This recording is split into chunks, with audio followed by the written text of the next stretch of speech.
आप मुस्लिम नहीं हैं? नहीं। मैं तो कलाशी हूँ। छुट्टियाँ आपने की हुई है, ये भी कोई ट्रेडिशन का हिस्सा है? जी, हमारा कल्चर है इसलिए।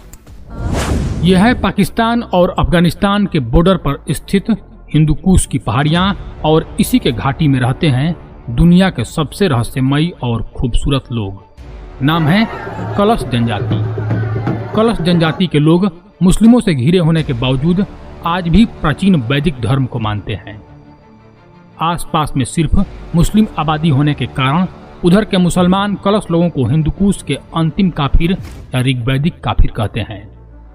100 साल पहले इनकी जनसंख्या 1 लाख से भी ऊपर थी, लेकिन आखिर क्या कारण है कि इनकी आबादी घटती ही जा रही है और अब घटकर मात्र 4000 के करीब रह गई है। आप इस वीडियो में देखिए कि कैसे एक कलश जनजाति की लड़की मजाक मजाक में बहुत गहरी सच्चाई बोल देती है। पहले तो हमारी तादाद बहुत ज्यादा थी, हम लोगों ने तो पूरे चित्राल में भी 3000 साल हुकूमत की, पर मुसलमानों ने आके बाद में आके जब वो इस्लाम आई तो जब वो आए तो हम लोगों को मार के हम लोग को खत्म कर दिया। ये सच है, ये हिस्ट्री बताती है। मैं इस वीडियो में बताऊंगा कि आखिर कलश ट्राइब्स असल में किस धर्म को मानते हैं, किसकी पूजा करते हैं और किसके वंशज हैं।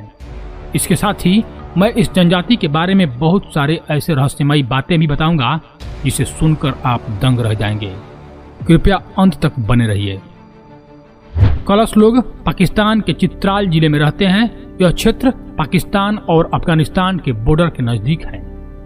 इनकी संस्कृति इनके आसपास रहने वालों से बहुत अलग है एवं बहुत पुरानी कही जाती है।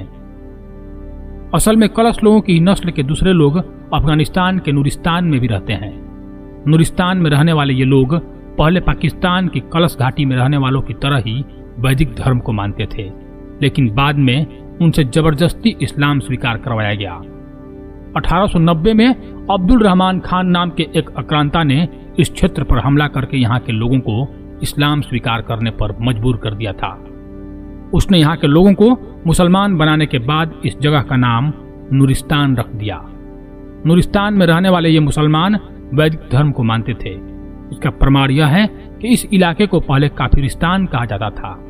काफिरिस्तान मतलब जहाँ गैर मुस्लिम रहते हों।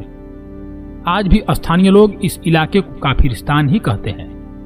लेकिन आप सोच रहे होंगे कि काफिरिस्तान के लोग जब मुस्लिम बन गए तो कलश घाटी के लोग कैसे बचे रह गए। आपको बता दें कि कलश घाटी जो कि अभी पाकिस्तान में है, उस समय ब्रिटिश इंडिया में आती थी एवं अफगानिस्तान से बाहर थी। इसलिए इस्लामिक आक्रांता अब्दुल रहमान कलश घाटी में रहने वालों को मुस्लिम नहीं बना सका। आप सबको पता है कि हजारों साल पहले समग्र संसार सनातन धर्म को मानता था, लेकिन आने वाले समय में कट्टर विचारधाराएं बढ़ती गई और नए नए मजहबों का उदय हुआ। कभी एक समय पूर्वी अफगानिस्तान से लेकर कश्मीर तक फैले इस वैदिक संस्कृति का आज इन इलाकों में नामो निशान भी नहीं है।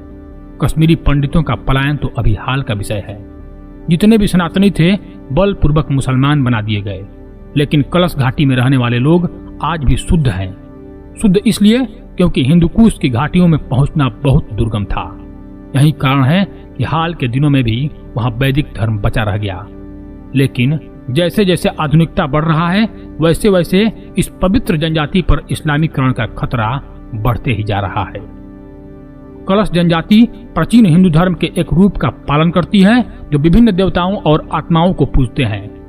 यूनेस्को ने उन्हें 2018 में एक अमूर्त सांस्कृतिक विरासत के रूप में शामिल किया था। वे भारी मुस्लिम पड़ोसियों से घिरे क्षेत्र के एकमात्र बहुदेववादी जनजाति हैं। इसी कारण ये अपने साथ पारंपरिक हथियारों के अलावा अपनी सुरक्षा के लिए अत्याधुनिक हथियार भी रखते हैं।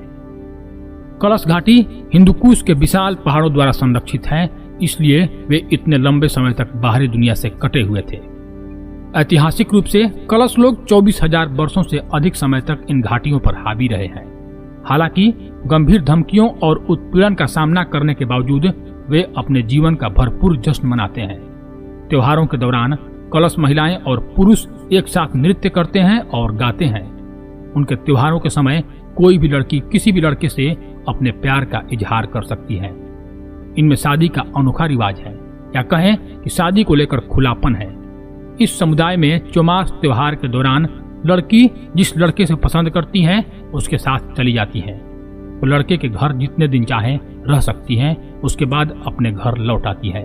इसके बाद मान लिया जाता है कि लड़की उस लड़के के साथ शादी करना चाहती है। इसके बाद दोनों की शादी करा दी जाती है। किसी को भी पसंद करती है और उसके साथ भाग जाए, ये ऐसा नहीं है। ये सिर्फ क्लाशियों में पसंद करके और लव मैरिज करते हैं।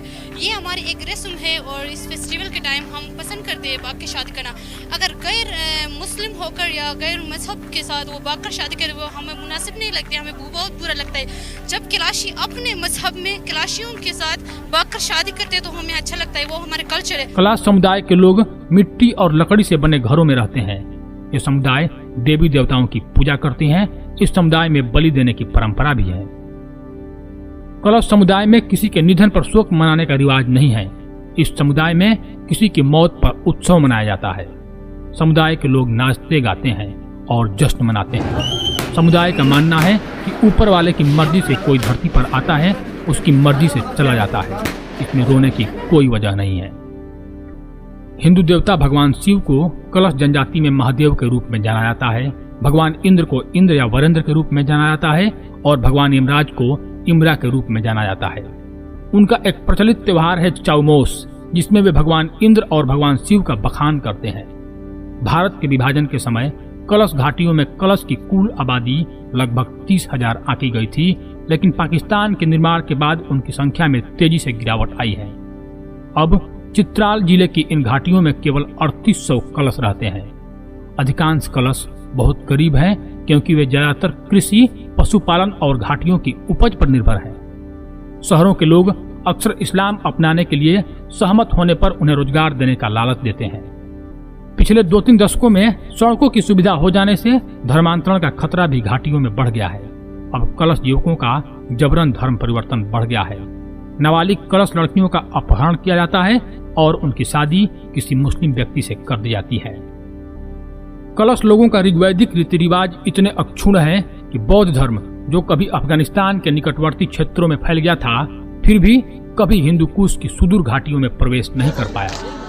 कलश घाटी के लोग अपनी ऋग्वैदिक परंपराओं और रीति रिवाजों का पालन करते रहे हैं, लेकिन अब मुस्लिम क्षेत्र में एक सूक्ष्म अल्पसंख्यक समुदाय होने के नाते कलश को जीवन के इस्लामिक मानकों के अनुरूप होने के लिए लगातार खतरों का सामना करना पड़ता है और उन्हें अपने प्राचीन जीववादी विश्वास और उनकी ऋग्वैदिक प्रथाओं को छोड़ने के लिए कहा जाता है।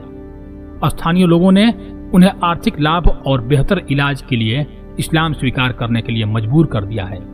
कलश घाटियां अब इस्लामी चरमपंथ से त्रस्त हो गई हैं। घाटियों का तेजी से बढ़ता इस्लामीकरण बहुत चिंताजनक है। स्थानीय लोगों का मानना है कि अगर सरकार और विश्व संगठन हस्तक्षेप नहीं करते हैं तो अगले 10 से 15 वर्षों में पूरी जनजाति इस्लाम में परिवर्तित हो जाएगी। और अफसोस है हम हिंदुओं के लिए कि हमने अपनी सबसे पुरानी जनजातियों में से एक को फिर से गुमनामी में खो दिया या खोने जा रहे हैं। तो दोस्तों, मैं तो आपसे इतना कहना चाहूंगा कि इस वीडियो को इतना शेयर किया जाए जिससे यह सूचना हमारे देश के शीर्ष नेताओं तक पहुंचे और वो हमारे कलश लोगों की सुरक्षा के लिए यूएन पर दबाव बना सकें। तो धन्यवाद दोस्तों। यदि आपको यह जानकारी अच्छी लगी हो तो कृपया हमसे जुड़े रहिए और हमारे चैनल को सब्सक्राइब कर दीजिए। हर हर महादेव।